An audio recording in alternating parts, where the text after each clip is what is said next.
দেখুন, প্রথম কথা হচ্ছে ভোট কারো বাপের সম্পত্তি, পৈতৃক সম্পত্তি হয় না। জনগণ সাময়িকভাবে কোনো পার্টিকে বিভিন্ন সময় ভোট দেয়। বামপন্থীদেরকে 34 বছর দিয়েছে, সেই বামপন্থীরাই তো ভোটাররাই তো পরিবর্তিত হয়ে 11 সালে তৃণমূল কংগ্রেসকে দিল। তৃণমূল কংগ্রেসকে দিয়ে তারা দেখলো যে তাড়াতে গেছিলাম হারমা, দেশে গেল উন্মাদ। তখন উন্মাদদেরকে তাড়াতে হবে।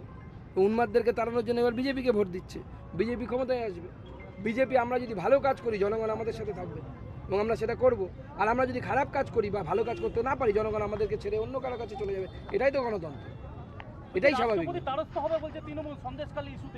আরে রাষ্ট্রপতি নির্বাচন কমিশন কাউকে মানে না, তারা আবার দ্বারস্থ হবে। নাটক করছে এখন।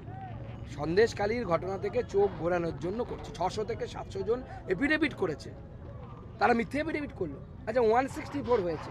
164 কি?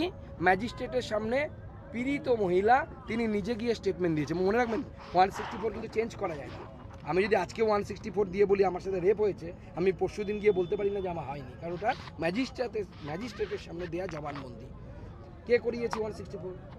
পশ্চিমবঙ্গ পুলিশ। আমরা করিয়েছি। 164 তারা করিয়েছে। মন্ত্রী অখিল গিরি বলছেন যে রাজ্যপালের মাথা গরম হয়ে গেছে, সেজন্য সুন্দর মহিলা তার অফিসে কাজ করে, তাকে দেখে লোভ লাগছে। দেখুন অখিল গিরি মুখ খুললে পরে দুর্গন্ধ বেরোয়, তো সেই জন্য এই সমস্ত লোকের সম্বন্ধে যত কম কথা বলা যায় তত ভালো। এদের পাত্তা দেবেন না। এদের যদি পাত্তা দেন না, এরা মিডিয়াতে বেশি হাইপ পাবে, বাংলার সংস্কৃতিটা নষ্ট হবে। বাংলার সংস্কৃতি নষ্ট করার দায়িত্ব এই সমস্ত গার্বেজ লোকেদেরকে মমতা বন্দ্যোপাধ্যায় দিয়েছে।